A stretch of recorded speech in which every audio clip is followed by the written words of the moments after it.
Bonjour, moi c'est Kabibi Show de la conteuse africaine francophone. Je partage des histoires de vie réelles et vécues sur ma chaîne YouTube.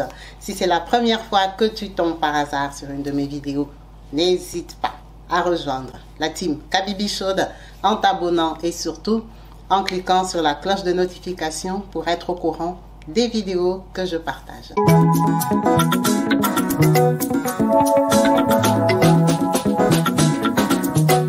Partout dans le monde, sans exception, abonnez-vous sur la chaîne YouTube Kabibi Show TV. L'information en temps réel, temps réel. Bonjour et bienvenue sur ma chaîne YouTube Kabibi Show TV.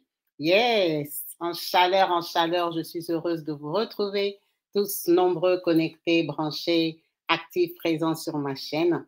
Je suis en déplacement, je ne suis pas à même de me filmer, donc comprenez les vidéos, ne soyez pas trop surpris. On essaye de faire avec les moyens du bord. Question d'animer notre chaîne. Merci à vous tous. Vous n'avez pas hésité à nous rejoindre en vous abonnant et surtout à cliquer sur la cloche de notification pour être au courant des vidéos que je partage. Comme vous avez pu bien voir dans les titres, nous allons parler de cette dame qui raconte sa vie, son parcours, qui n'a pas été facile. Elle s'appelle Tina Opara, de son ancien nom, et Tina Omaka, de son nom récent. Pourquoi parle-t-on d'elle aujourd'hui et qui est-elle? Tina Opara est née au Nigeria, dans une famille où elle était l'aînée, dans laquelle elle était l'aînée. Elle venait d'une famille pauvre. Excusez-moi, je suis un peu grippée. Elle venait d'une famille pauvre et sa mère était enceinte à ses souvenirs. Entre elle et l'enfant que sa mère allait avoir, il y avait un écart parce qu'elle s'en souvenait. Donc, Tina voit sa mère enceinte et elle souhaite que sa mère ait une petite fille. C'était leur petit jeu. Elle disait à sa maman, est-ce que ça sera une fille? Est-ce que ça sera une fille? Sa maman lui avait promis une fille, mais à sa grosse surprise, quand sa maman accouche, elle accouche d'un garçon. Elle est un peu déçue, mais vous savez un peu quand tu as une petite fille dans la maison, elle avait une petite sœur pour jouer avec. C'est comme ça que Tina est très déçue et sa maman lui promet d'en faire un autre. Tina voit que sa maman retombe encore enceinte. Elle est très contente. À sa grosse surprise, elle attend que ça sera maintenant une fille. C'est que sa maman lui a promis. Mais un soir, sa maman se sent très mal. Elle a mal au ventre. Donc, sa maman va accoucher. Sa maman va à l'hôpital et sa maman décède. Sa maman décède, Tina voit seulement que son papa revient en larmes, la famille, le voisinage, tout le monde commence à crier, hey, qu'est-ce qui s'est passé? Oh, elle est morte et tout ça. Pour elle, c'est un gros choc parce que la maman décède avec, elle laisse l'enfant. C'est un gros choc, comprendre que c'est une nouvelle vie. La famille de la maman vient récupérer l'enfant. L'enfant ne tient pas, l'enfant aussi décède. Donc, Tina n'a qu'un petit frère. Ils restent avec leur papa. Puis qu'elle est jeune, elle ne sait pas, ils sont restés avec leur papa combien de temps. Mais ce n'était pas assez de temps pour oublier sa maman. Donc, Tina, un matin, leur papa vient avec une dame qui s'appelle l'amie. Oh, comme c'est là, vous voyez cette dame ici qui s'appelle l'amie. À partir d'aujourd'hui, elle va commencer à habiter ici. C'est elle ma nouvelle femme, c'est elle votre nouvelle maman. Comme ça, sans les préparer, sans rien du tout, il vient leur annoncer que l'amie est devenue leur maman. Ils ne la connaissaient pas, ils ne l'avaient jamais vue. Ils étaient choqués. Ça veut dire que Tina, elle a très mal au cœur parce qu'elle aime beaucoup sa maman. Elle n'a même pas encore réalisé que sa maman est décédée. On leur amène une femme. Cette femme-là, comme vous imaginez bien, elle ne peut pas être adorable. C'est l'Afrique, c'est un peu normal. Donc, elle est très désagréable, elle ne les aime pas, elle les maltraite, elle leur parle n'importe comment. Elle les fait souffrir, en fait. Mais elle dit, elle reconnaît qu'elle aussi ne lui rendait pas la tâche facile parce qu'elle ne l'aimait pas. Elle ne voulait pas d'aide, donc c'était un conflit. Tina avait son petit caractère et la dame là aussi. Ça s'est passé tellement mal. La dame a accouché aussi de ses enfants. Elle a accouché 2 enfants. À la maison, c'était juste impossible. C'est comme ça que le papa de Tina se lève un matin. Il dit à Tina qu'elle va aller habiter chez son oncle Bala. Monsieur Bala, c'est le petit frère de sa maman. Donc, le papa prend Tina, il la rend à la famille de sa maman. Elle part seule, elle est son petit frère. Le petit frère reste avec la dame là qui est très méchante, madame l'amie. Elle habite chez son oncle qui est célibataire, n'est pas marié. Donc, vous voyez un jeune garçon qui s'en fout. Il ne cuisine pas, il ne fait rien. Donc, elle s'est retrouvée un peu responsable de lui pendant que c'était elle la plus petite. À peine elle habite là-bas, À l'âge de 12 ans, Tina se rappelle, hein, elle se rappelle très bien, quand ils habitaient chez eux avec sa maman, ils connaissaient une famille là, il y avait une dame qui s'appelait Tina. Cette Tina-là, c'était une fille des quartiers pauvres. Vous habitez dans le même quartier avec elle. Pardon. Ils connaissaient une femme qui s'appelait Linda. Cette Linda-là, ils habitaient dans le même quartier que Tina, mais Linda était grande. C'était une tata. C'était une tata et elle la connaissait des familles. Donc, son papa vient lui dire, tu te souviens de tata Linda? Elle dit oui. Oh oui, tata Linda, comme toi, tu n'as plus de maman, elle a décidé de t'adopter. Comment ça de m'adopter? Oh oui, elle va t'adopter parce que tata Linda maintenant, elle est mariée à un riche, un très très riche, un garçon qui joue au football. Tu sais qu'elle a des enfants. Toi, tu étais petite, mais toi, tu ne savais pas. Nous, on savait qu'elle avait un fiancé. Son fiancé, là, il s'appelle Godwin, au para. Son fiancé, il joue au football, il gagne beaucoup d'argent en Europe. Donc, tata Linda, comme elle habite déjà en Europe, elle fait des va-et-vient, elle a besoin de toi, comme elle a connu ta mère. Elle veut t'adopter pour t'amener avec elle en Europe. Elle ne comprend rien. Elle est très surprise. C'est comme ça qu'on lui a dit ça 2 semaines après. Son oncle chez qui elle habitait la met sur la moto pour l'amener chez tata Linda. Quand elle arrive, c'est toujours à Lagos là-bas, mais quelle maison! Une villa par rapport à où vivait Tina et où vivait même son père. Il n'y avait rien à voir. Grande maison, belle maison et tout ça. La tata Linda, elle la reconnaît. Ah, ça va. C'est une grande, mais elle n'est pas beaucoup, beaucoup plus âgée, quoi. C'est pas une vieille dame, mais on va dire, tata Linda, peut-être qu'elle a 25 ans à cette époque-là. C'est une jeune fille. Mais par rapport à Tina qui a 12 ans, c'est une tata. La tata la reçoit devant le papa. Ça va, Tina? Oh, ma chérie, ça va vraiment, je vais m'occuper de toi. Tu es la bienvenue. Tu sais que moi, j'ai des enfants maintenant. J'ai 3 enfants et tout ça. Elle la trouve avec ses enfants. Elle avait déjà accouché ses 3 enfants. Elle dit, mes enfants ne sont pas ici, mes enfants sont en Europe. Ça, c'est notre maison des vacances. On vient ici souvent. Tu sais que nous sommes du Nigeria. Moi, je n'habite plus dans notre quartier là où on avait grandi. Non, non, non, les choses ont changé. Elle parle à Tina comme une grande. Tina n'a que 12 ans. Tina ne comprend rien. Il passe la soirée. Son papa et son oncle partent.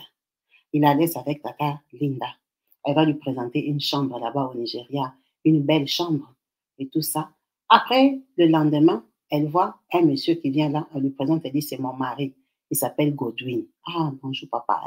À partir d'aujourd'hui, il sera ton papa. On va faire les démarches. Hein. Tu vas devenir notre enfant. Comme on a fait l'accord avec tes parents, hein, ton papa nous te a confié parce que tu es une bonne fille, j'ai connu ta mère et tout et tout. OK.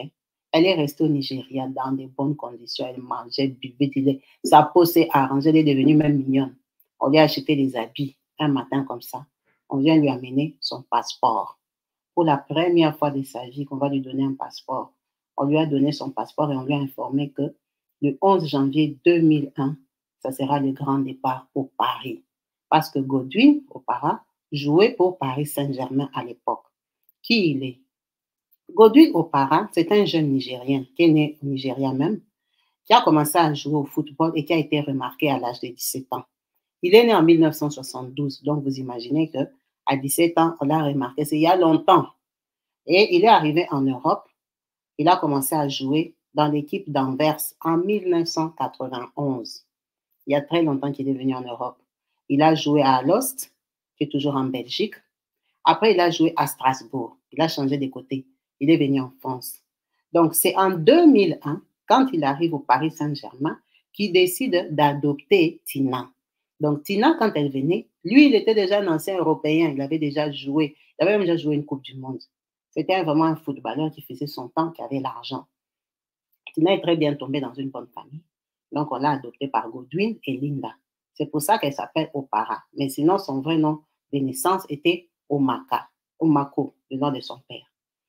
Donc, son papa vient l'accompagner ce jour-là à l'aéroport. Ils se disent au revoir. Son papa pleurait. Son papa lui a dit, là où tu pars, tu vas faire des études, tu vas devenir médecin, tu vas grandir, tu vas sauver ton petit frère. Même les autres enfants que j'accouche là, ce sont tes petits frères. Tu seras la tête de la famille et tout ça. Son papa lui a donné beaucoup de bénédictions. Il faut toujours prier. Ta maman est à côté de toi. Elle ne va pas te lâcher et tout ça. Donc, le papa a fait son petit cinéma. Il a dit au revoir à sa fille, vraiment. Il était dans toutes ses émotions. C'est comme ça que Tina prend l'avion et descend à Paris. Waouh! Quand elle arrive à Paris, on vient les chercher par un 4x4. Hein? Un 4x4 en Europe. Footballeur. patron beau gosse. On a démarré avec Tina et le couple de l'aéroport. On les a emmenés dans une baraque en plein Paris. Tina ne voyait que du feu. Tout était en couleur. Elle s'est dit, mon Dieu, il y a des gens qui vivent comme ça. En même temps, elle était mélangée par la peur, l'angoisse, l'inquiétude. Je ne les connais pas trop. J'ai fait 2 semaines avec eux, mais bon, on arrive. La vie était trop belle pour être vraie. Tina arrive, il s'installe à la maison. On lui donne une chambre. On lui présente sa chambre et tout ça. C'est une très belle maison. Elle voit les enfants de Linda. Ils ne sont pas petits, ils ne sont pas bébés. En tout cas, la petite Sophie, là, pouvait avoir peut-être 7 ans. Linda avait déjà eu des enfants. Donc, on lui présente les enfants et tout. C'est toi leur grande sœur et tout. Voilà. Tina commence à habiter. Les autres vont à l'école. C'est comme ça que Linda lui dit, tu sais, ici, c'est l'hiver. Nous sommes en plein milieu d'année et toi, tu es venu en retard. Donc, on ne va pas t'inscrire à l'école. Tu vas étudier l'année prochaine parce que l'année est entamée et puis tu ne sais pas parler français. Tu vois bien qu'ici, on parle une autre langue. Il faut que tu apprennes déjà l'autre langue là. Comme ça, on va te mettre à l'école. Elle s'est dit, il n'y a pas de problème. Là, je vous mets, c'est la photo de Linda. C'est Linda qui est la maman, la patronne de la maison, qui est en train de parler. Donc, OK, Tina s'adapte à la vie de la maison. Donc, ça veut dire qu'elle reste avec Linda, garder le bébé. Linda avait un petit bébé. Elle garde le bébé, Linda s'en occupe bien. Et ils ont fait peut-être 6 à 7 mois à Paris. Et c'est à Paris qu'elle a rencontré les amis de Linda, le couple de Magda et son mari. Magda et son mari, ce sont des Nigériens aussi qui vivent à Paris, mais c'est des gens qui étaient aussi fortunés, hein, qui avaient de l'argent et s'est fréquentés. Magda et Patrick, en tout cas, ils étaient contents de rencontrer Tina.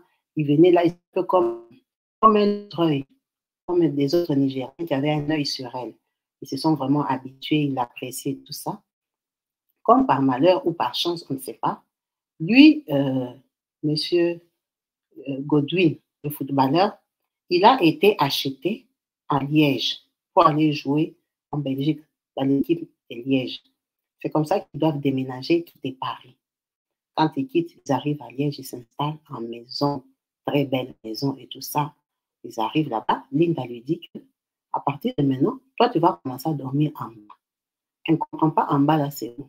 En bas, c'est à la cave.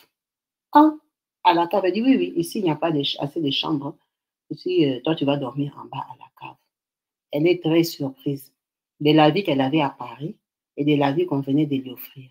Quand elle descend à la cave, elle trouve qu'on a déjà jeté un matelas. Il n'y a qu'un matelas, rien d'autre. C'est là qu'elle, elle va habiter. Elle comprend que le système a changé. Elle est blessée. Elle a peur. Elle est stressée. Elle ne comprend plus rien. Ils arrivent en Belgique là-bas. Elle ne connaît personne. Le couple Patrick et Magda sont restés en France et ils sont là. Comme lui, Godwin, il avait déjà joué à Anvers et dans les autres équipes, il connaissait du monde. Mais ce monde-là, il n'habitait pas à Liège. Donc, elle, sa résidence, c'est la cave. La vie de Tina a basculé. Elle a commencé à avoir du feu. Elle a commencé à avoir du feu avec Linda, ici que je vous mets en photo, qui est la femme de Godwin. Linda est devenue très méchante, très horrible avec elle. A commencé à la maltraiter, la faire sa femme de ménage, tout laver, taper. Vous connaissez un peu les Nigériennes, quand elles sont méchantes, comment elles peuvent être? Très agressives, l'insulter, la mépriser. Elle avait 12 ans, ils allaient sur 13 ans. Donc, la vie de Tina a basculé. Elle a commencé à regretter. Préférait même habiter chez son oncle qui était célibataire, où c'est elle qui faisait tout. La torture, le mépris, les insultes et tout ce qui va avec. Elle dit qu'elle travaillait du matin au soir. Linda allait même aux toilettes, elle faisait ses besoins, elle ne tirait pas la chasse. Elle appelait Tina pour que Tina aille tirer la chasse pour elle. Est-ce que vous vous rendez compte le niveau de mépris et de souffrance qu'on lui affligeait? Elle supportait, déjà, elle ne comprenait pas la langue. Elle habitait là-bas, mais la fille de Linda, Sophie, grandissait aussi. Elle était un peu gentille. Donc, un jour, Tina, en train de faire les ménages, elle a ramassé un cahier de l'année passée que les enfants ont jeté. Elle a pris ce cahier-là et un stylo. Elle a dit ça, c'est devenu son ami de tous les jours. Tous les jours, elle a commencé à écrire dans son cahier ce qui s'est passé, des méchants, des mauvais, en tout cas des belles choses, il n'y en avait pas beaucoup à écrire. Elle écrivait tous ses malheurs dans son cahier intime. Elle rédigeait et ça l'a consolée. Elle avait l'impression qu'elle parlait à quelqu'un quand elle écrivait dans son cahier. Parce que quand elle était au Nigeria, elle était scolarisée, elle savait un peu écrire. Jusqu'à 12 ans, quelqu'un sait écrire. Donc, elle écrivait en anglais, elle écrivait ce qu'elle pensait du traitement qu'elle subissait. C'est comme ça qu'un jour, par malchance, Sophie, comme Sophie, la fille de Tina, la suivait un peu. C'était quand même une fille, non? Elle avait tendance à vouloir faire l'amitié avec Tina, malgré que Tina était la domestique. Donc, un jour, Sophie, en la suivant, va tomber sur le cahier de Tina. Elle tombe sur le cahier, elle lui dit, c'est quoi ça? Oh, tu as écrit tout ça sur maman.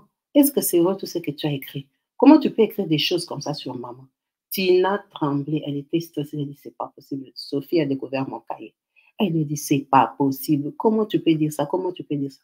Elle lui a dit, s'il te plaît, garde les secrets. Elle a dit, ok, comme tu es ma personne, je garde les secrets, je ne vais pas dire à maman. Ça veut dire que la fille de Linda était au courant que Tina avait un cahier. Tina reste comme ça, continue dans sa souffrance. Comme Sophie aimait la suivre, souvent venir l'aider, quand on lui dit va repasser, va faire comme ça, Sophie venait l'aider, va laver la cuisine, Sophie venait l'aider un peu. Donc, elles étaient tout le temps ensemble. Un jour, en tant qu'enfant, il y a prise de tête. Tina et Sophie, prise de tête, Sophie se fâche. Elle dit, ah bon, comme tu joues avec moi, comme tu as dit ça, d'ailleurs, je pars t'accuser chez maman. Hey. C'est comme ça que Sophie est partie dire à Linda, sa maman, d'ailleurs, Tina, comme elle est là, elle a un cahier où elle écrit des histoires, elle écrit des trucs sur toi, comment toi tu la maltraites, comment tu la tapes, comment tu fais, comme tu... Linda dit quoi? Appelle-moi cette Tina-là. On a appelé Tina. C'est comme ça que Tina va se présenter devant Linda. Toi, Tina, qu'est-ce qu'on est en train de me dire? Oh non, Tina, ramène-moi le cahier là. Ramène-moi ce cahier tout de suite. Tina n'a pas le choix. Elle sait très bien qu'on va la bastonner. Elle part chercher les cahiers, elle ramène à Linda. Linda prend les cahiers. Linda lit les cahiers. Ah?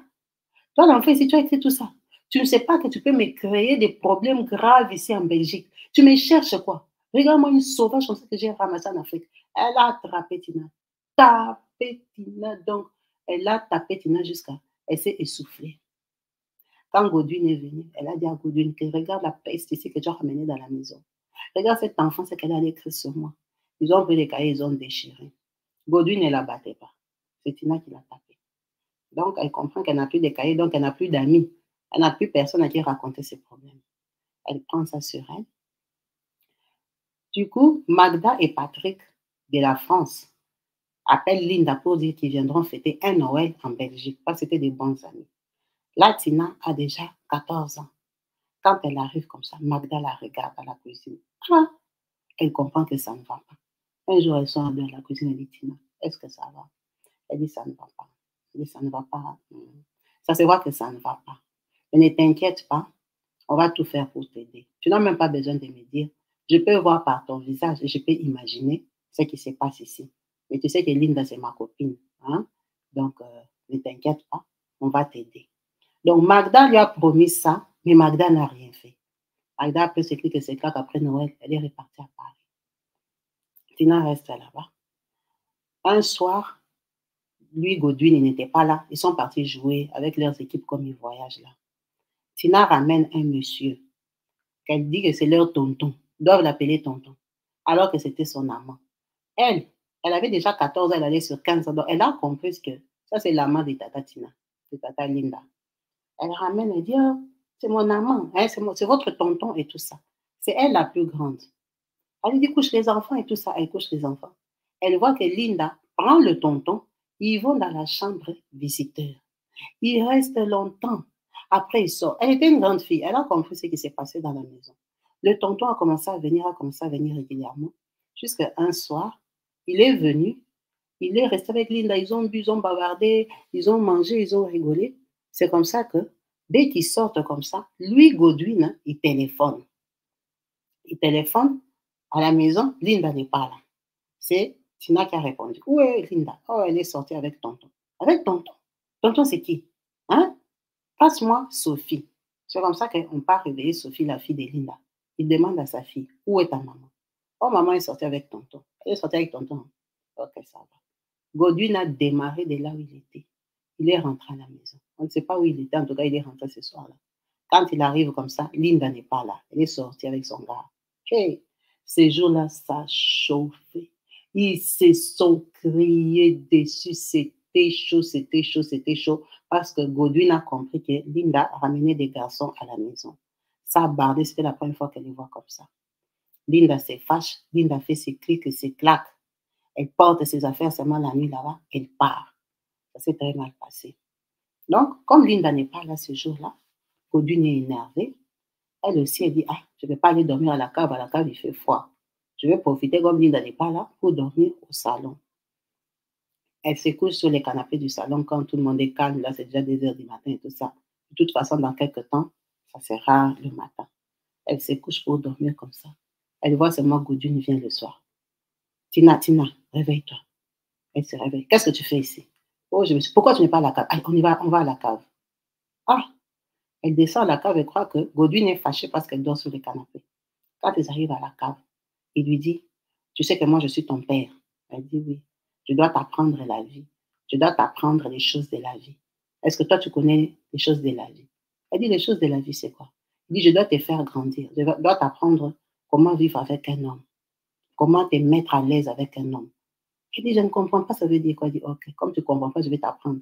Toi laisse-toi faire. Moi je vais jouer un peu avec toi. Tu verras que ça va te faire du bien. Tu te laisses aller. Tu as compris? Ne résiste pas. C'est comme ça que Godwin profite d'elle, abuse d'elle, dans la cave, sur son matelas sur lequel elle dormait. Ça lui a fait mal. Elle ne pouvait même pas crier, il étouffait, il était là, il lui a fait fort. Donc, elle a regretté, elle a sué, Non, c'était horrible. Quand il termine, il lui dit, tu vois comme tu es là, j'ai le pouvoir de te détruire dans ce pays, de détruire ta vie. Tu sais que c'est moi qui t'ai amené ici. Ce qui s'est passé là, si tu oses ouvrir ta bouche, dire à quelqu'un, tu verras ce que je vais faire de toi. Ce qui s'est passé, c'est comme si rien ne s'est passé. Tu as compris?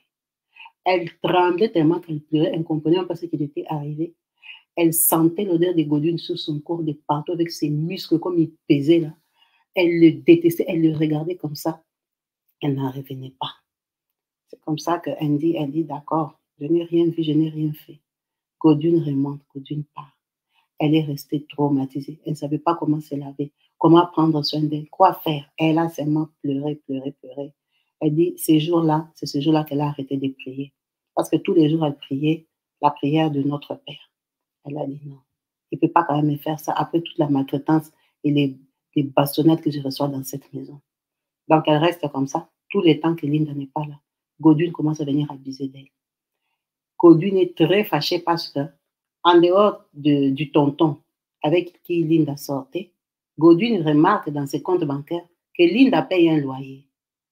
Linda paye un loyer à un autre gars. En fait, Linda, elle avait 2 copains, 2 amants, et lui ne savait pas. Il a découvert ça quand elle n'était pas là. Donc, ça chauffait sur eux. Imaginez les 2-3 mois que Linda n'était pas à la maison. C'est elle qui avait remplacé Linda. Il abusait d'elle comme il voulait. N'importe quel moment, quand ça les pique, il la ramasse, il abuse d'elle. Elle ne disait rien, elle avait 15 ans. Quand Linda revient, elle s'est dit, bon, comme sa femme est revenue, je vais souffler maintenant. Il va un peu m'oublier, c'est peut-être parce que sa femme n'était pas là. Le temps passe, ils se sont arrangés, non? Parce que dans cette maison-là, c'est Linda qui portait le pantalon. C'était la meneuse, elle commandait Godwin. Lui, il ramenait que l'argent, mais Linda, elle était vraiment celle qui dirigeait la maison. Il n'avait pas grand mot à dire devant elle. La preuve est qu'elle a même convaincu de revenir. Elle revient chez elle, donc elle n'est pas au courant que lui, son mari Godwin, a abusé de Tina. La vie continue. Il reste comme ça peut-être 1 mois et demi. C'était Noël. Il dit qu'il veut sortir, aller acheter le bois pour la cheminée ou quoi là, comme en Belgique il fait froid. Il dit qu'il va partir avec elle. Linda ne se doute de rien. Linda dit d'accord, prends Tina, vous partez, comme ça elle va porter le bois. Quand ils arrivent dans la voiture, ils partent, ils gardent quelque part dans un parc. Vous voyez un peu les parcs de Belgique isolés là-bas. Il lui dit, oh, viens derrière la voiture. On va faire un peu derrière la voiture, ça fait longtemps. Quand maintenant il lui dit ça, ça veut dire qu'eux deux, ils sont assis devant. Eux deux, ils doivent descendre de devant pour aller derrière la voiture. C'est comme ça que quand elle descend derrière la voiture, elle a détalé. Elle a fouillé, elle ne voulait pas. Elle a fouillé. Godwin s'est fâché, elle a fouillé. Elle est rentrée jusqu'à la maison. Quand elle rentre à la maison à pied, Godwin ne rentre pas à la maison parce qu'il comprend que le chemin qu'elle a pris, c'est retour à la maison. Elle arrive, Linda lui demande, où est Godwin? Elle dit que non, Godwin il est resté sur la route parce que Godwin, hein, il s'est passé ça. Elle raconte l'incident qu'il y a eu avec Godwin. Linda dit quoi? Donc toi, tu veux dire que une sale fille comme toi, mon mari peut être attiré par toi. Hein? Toi là, tu racontes quoi sur mon mari? Viens ici. Linda l'a attrapé. Linda l'a tapé. Linda était fâchée. Elle a appelé Godwin. Godwin a dit que c'est faux. Cet enfant-là s'est fait des films. Elle fantasme sur lui. Linda, la façon qu'elle a tapé, elle a beaucoup regretté même pourquoi elle avait dit à Linda. C'est passé. Ils ont fêté Noël. Elle n'a pas fait de problème à son mari. Elle a dit que c'est elle qui fantasme sur Godwin parce que les petites filles là, vous êtes toujours comme ça, on vous amène du village. Quand vous arrivez, vous voulez prendre la place de la madame. Alors que c'est Godwin qui a abusé d'elle. Le temps est passé. Peut-être 2 mois après, comme elle savait que Linda ne la croyait pas, elle ne disait plus. Godwin, il a continué à abuser d'elle dans la maison comme il voulait, quand Linda n'était pas là.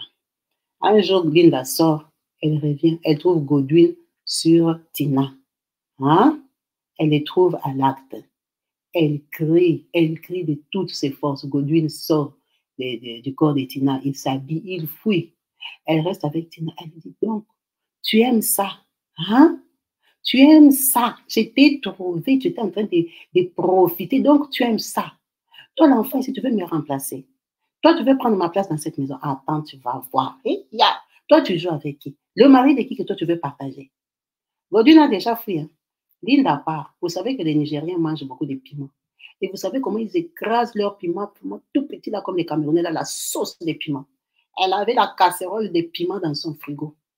Linda prend la casserole de piment, elle met sur le feu. Ça chauffe un peu. Elle prend une seringue. C'est pas ce qu'elle faisait avec une seringue dans sa maison. Elle prend une seringue qu'elle tire. Elle prend les piments, elle met dans la seringue. Elle attrape Tina ici. Tina ici en photo. Elle attrape Tina et lui met ça dans sa partie intime. Le piment chauffé. Elle lui a mis ça dedans. Après qu'on ait abusé d'elle par son mari nigérien, imaginez un peu le calibre d'un Nigérien. Sur une petite fille de 15 ans. Un papa, parce que lui, il est de 72. Il est déjà grand même. Il a déjà abusé d'elle. Sa femme prend les piments et lui met dedans. Quand elle termine là-bas, l'enfant crie. Elle prend les rasoirs. Hein? Rasoir de son mari. Que Godwin utilisait pour couper sa barbe. Elle prend ça maintenant pour lui couper la partie intime des femmes. Aïe, elle a sauté. Elle dit, malgré que j'étais attachée, hein, j'ai sauté parce que d'abord le piment là, était monté presque jusqu'à mon cœur. Je n'arrivais plus à respirer. Palpitation. J'ai sauté, j'ai fui. Elle a fui, elle criait, donc elle ne regardait plus que elle était en Europe. Elle criait tellement que les voisins blancs sont sortis. Imaginez un peu Godwin, il habite dans quel quartier? Il est footballeur.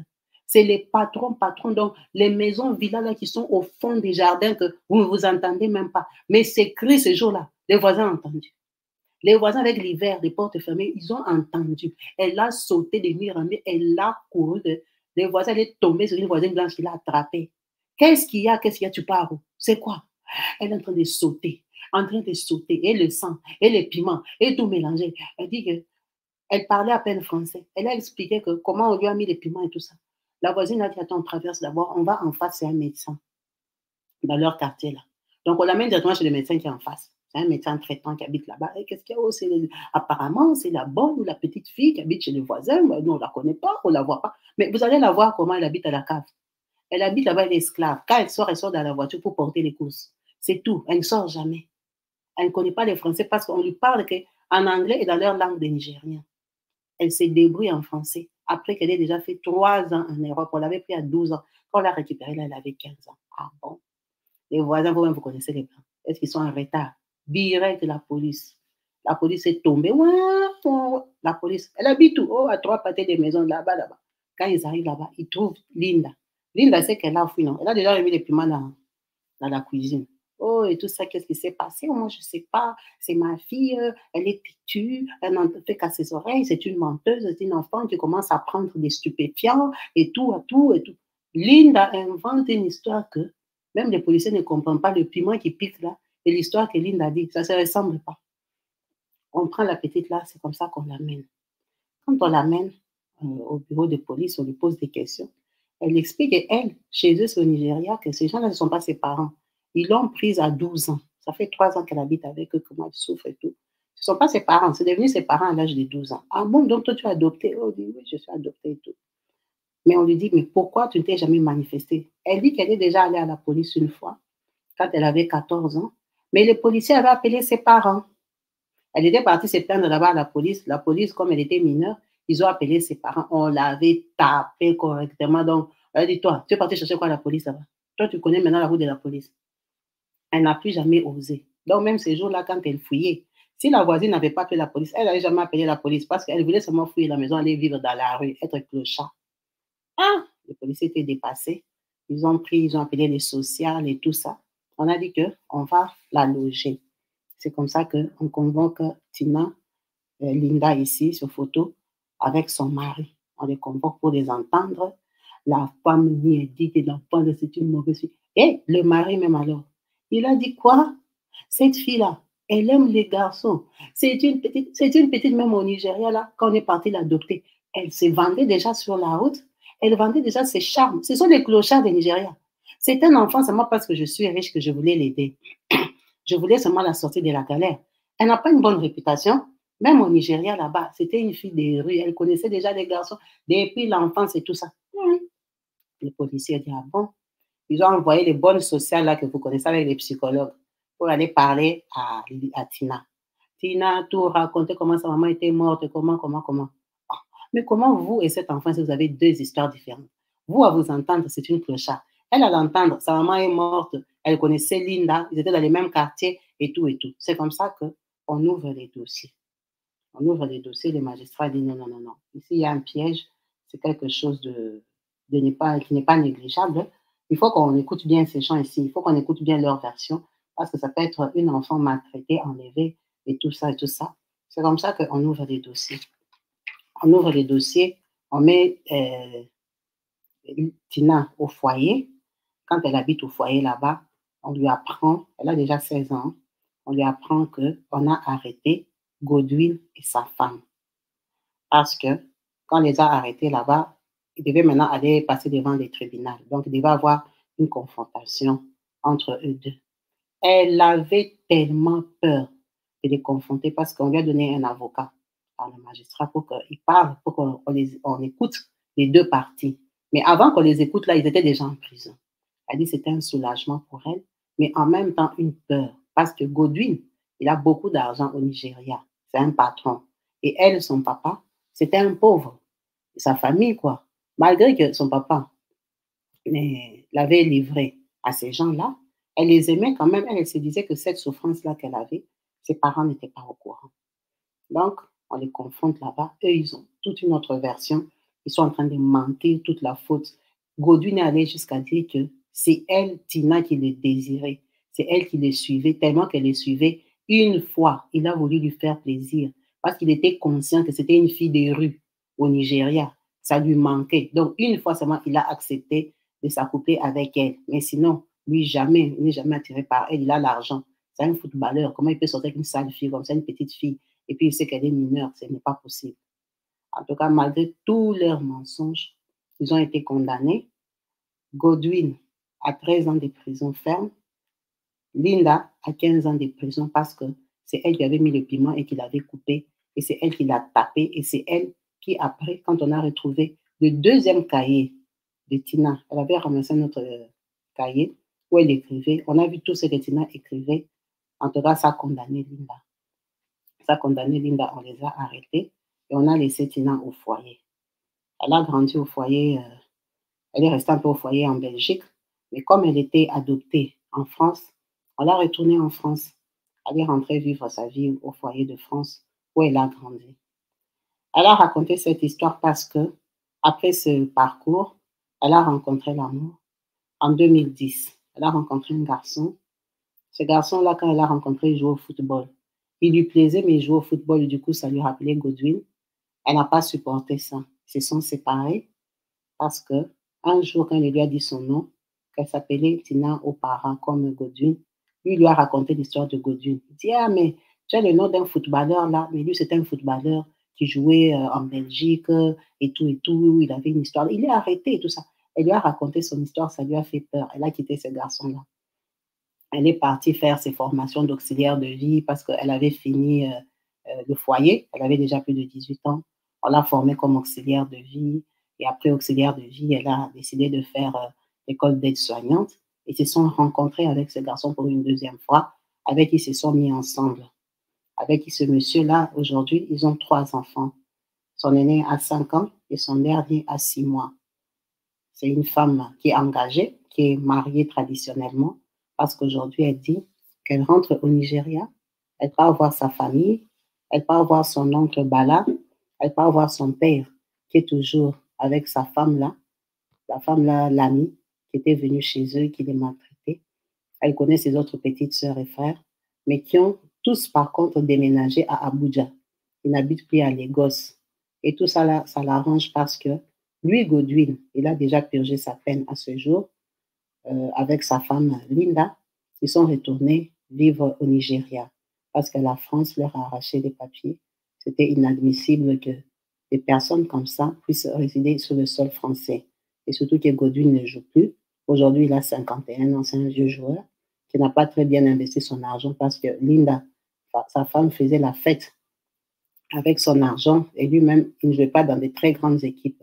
Depuis qu'il avait quitté Paris Saint-Germain, il ne s'est plus vraiment en sorti parce qu'ils ont flambé tout leur argent.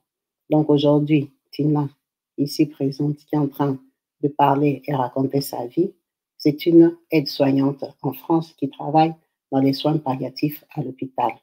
Elle est dévouée à ça. Elle a pour objectif et rêve de devenir infirmière. Elle est maman de 3 enfants. Elle dit qu'elle n'est toujours pas croyante parce qu'elle a beaucoup souffert et elle estime que Dieu aurait pu apaiser sa souffrance, mais il ne l'a pas fait. Donc aujourd'hui, elle ne voit pas pourquoi elle va retourner dans ces croyances-là parce que sa souffrance était énorme et elle pense qu'elle ne mérite pas parce qu'elle était née d'une famille, une enfant normale comme tout le monde, qui a perdu sa mère au bas âge et qui a vécu l'enfer qui lui a été offert par M. Godwin, auparavant footballeur nigérien, qui vivait en France. C'est là et son triste sort, sa triste histoire, qui a quand même une bonne fin, à savoir que aujourd'hui Tina est une personne de valeur, est une maman de famille, est une compagne qui vit avec quelqu'un avec qui elle partage sa vie, qui a d'autres valeurs de vie et qui espère bien éduquer ses enfants et leur offrir le meilleur. Elle dit qu'avec la fille de Linda, Sophie, sa fille aînée, elles ont gardé contact. Elles se fréquentent toujours, elles parlent avec elle. Sophie aussi est revenue vivre en France parce qu'ils ont préféré la France à la Belgique, malgré que leurs parents vivent au Nigeria. Avec les 2 derniers, Sophie, elle est restée en France. Ils se fréquentent et elle fréquente toujours aussi Patrick et Magda, les amis de Linda et Godwin. Ils sont restés très proches. Ça fait partie des gens proches qu'elle fréquente ici en Europe. Elle ne les a pas quittés. Ils ne se sont plus jamais perdus parce que quand elle était venue faire son foyer en France, ils étaient vraiment présents dans sa vie. Ils l'ont vraiment accompagnée. C'était les gens, quand il fallait aller en vacances au foyer, elle allait chez eux. Donc, ils sont restés en bon contact. Patrick et Magda sont devenus ses amis à elle. Voilà l'histoire de Tina Opara, qui était la femme de ménage officieusement de M. Godwin Opara ici, et son épouse Linda, qui ont voulu abuser d'elle, mais qui par contre pour eux, le système les a rattrapés et les a condamnés. Merci à vous tous d'avoir suivi cette vidéo jusqu'à la fin, en espérant qu'elle vous a plu et en vous encourageant à rester branchés et connectés sur ma chaîne YouTube et de vous abonner pour vous qui n'êtes pas encore abonnés, qui êtes nouveaux sur la chaîne. Merci à vous tous. Peace and love chez vous. Bye.